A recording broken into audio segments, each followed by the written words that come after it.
এই তো গেলো ট্রেন্ডিং বিষয় নিয়ে আলোচনা। এবার এই সমস্ত বিষয় নিয়ে আলোচনা করি যেটা ট্রেন্ডিংয়ে নাই। যেমন তোমরা হয়তো লক্ষ্য করছেন কিছুদিন আগত অভিষেক ব্যানার্জিকে ডিমে দিয়ে ঢেলা হয়েছে।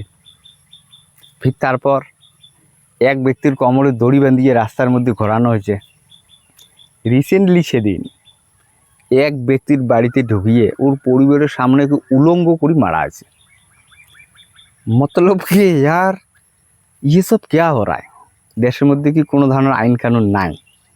আজকের এই ভিডিওখানের মধ্যে দেশের মধ্যে যে বর্তমান সমাজে 3টে ট্রেন্ডিং বিষয় চলছে, এই ট্রেন্ডিং বিষয় নিয়ে আলোচনা করব। 1 নম্বর, খান স্যার, পার্টনার খান স্যার, ইউটিউবওয়ালা খান স্যার। তোমরা কাই না চেনেন? সবাই চেনেন। খান স্যারই এমন ব্যক্তি যাই শিক্ষা ব্যবস্থাটাকে এইরকম করছে যে একজন গরিব মানুষের বাচ্চা অবধি যেন শিক্ষা পড়াশোনা করবে, যে যেন কোনো অসুবিধা না হয়। রাখি বন্ধনের দিন খান স্যারের হাতের এর থেকে গিয়ে রাখি দিয়ে ভর্তি হতে মানুষ এতটা ভালোবাসে। খান স্যার ক্যান্সার হসপিটাল তৈরি করছে যাতে গরিব মানুষ সহজে কম পয়সাতে ভালো চিকিৎসাটা করবে পায়, নিবের পায়। তারপরে কি হচ্ছে, সেদিনকে খান স্যারের কোচিং সেন্টারের মধ্যে হামলা হয়েছে, গুলি চলছে, হিংসি হচ্ছে। তো সেটা থেকে গিয়ে এফআইআর হয়েছে। এখন কিছু সময়ের জন্য কিছু নিউজও তো আমরা দেখলাম ট্রেন্ডিংয়ের মধ্যে চলছে যে খান স্যারের পুরিয়ে নাম নাকি আফজাল খান, ওনাকে আতঙ্কবাদী, ওর আতঙ্কবাদীর সাথে সংযুক্ত। এই সমস্ত মানুষ দেখো কতটা খারাপ।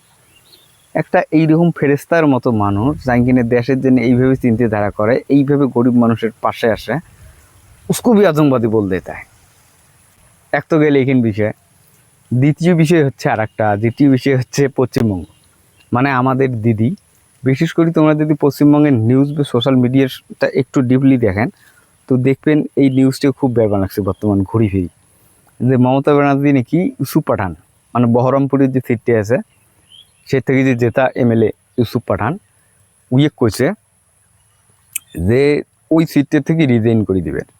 রিজাইন করলে পরে ওই জায়গাটার মধ্যে আবার ভোট হবে, সেই ভোটে মমতা ব্যানার্জি দাঁড়ায়া জিতিয়ে দিল্লিতে গিয়ে লড়াই করবে, রাজনীতিটি করবে। এটি নিয়ে একটা ট্রেন্ডিং বিষয় হচ্ছে, ডিবেট বানাচ্ছে টিভির মধ্যে যে এটি ঠিক নিয়ে ভুল, সোশ্যাল মিডিয়ার মধ্যেও এটা চলছে ভালো ধারণা। তারপরে ইউসুফ পাঠান একটা ভিডিও বা প্রেস কনফারেন্সের মাধ্যমে আসি কল যে না, এই ধরনের কোনো বিষয় না, দিদি বা পার্টির পক্ষ থেকে আমাকে বলা হয় নাই, আসলে এটা মিথ্যা কথা। কি করবেন কর? অথচ আমার রাজ্যের মধ্যে এটি ট্রেন্ডিং বিষয়, এটিই নাকি নিউজ। গদি মিডিয়া কি আর এমনি কয়? এই জন্যেই কয়, কোনো সত্যতা নাই। তাহলে গদি মিডিয়া এগুলির কথাটা এতটা ইম্পর্টেন্সে নেন না। কোনো নিউজ যদি করে 2-4 দিন ওয়েট করো, দেখো যে সত্যতা কী আছে, ঠিক পেয়ে যাবে। শুনিয়ে যদি তুরন্ত বিশ্বাস করিয়ে অ্যাকশন নেওয়ার দরকার নেই, ঠিক আছে? তৃতীয় বিষয়টা হচ্ছে ওই যে সিজিপি পার্টির আন্দোলন। সিজিপি পার্টিটি যতটা কম সময়ের মধ্যে যতটা মানুষের সাথে সংযোগ স্থাপন করছে, অন্য কোনো পার্টিটি এইভাবে করবে পায়নি। তো মানুষের এইটি একটু অধীর আগ্রহের সাথে দেখছি যে আগামী দিনে সিজিপি পার্টিটির ভবিষ্যৎটা কী হয়। তো সিজিপি পার্টির তো অনলাইনে ছিল, অফলাইনে মানে গ্রাউন্ড লেভেলে এইটি প্রথম আন্দোলন। 6 তারিখে যে আন্দোলনের ডাক দিছে, যে সেই আন্দোলনের উদ্দেশ্যটা ছিল শিক্ষামন্ত্রীর পদত্যাগ। এই উদ্দেশ্যে একটা আন্দোলন ডাকাইছি।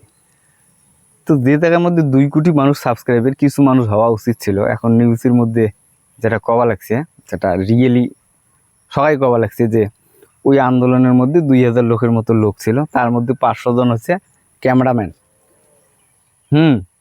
তো তারপরে যে আন্দোলনটা হয়েছে, কিছু লোক জমায়েতটা খুব কম হয়েছে আর কি।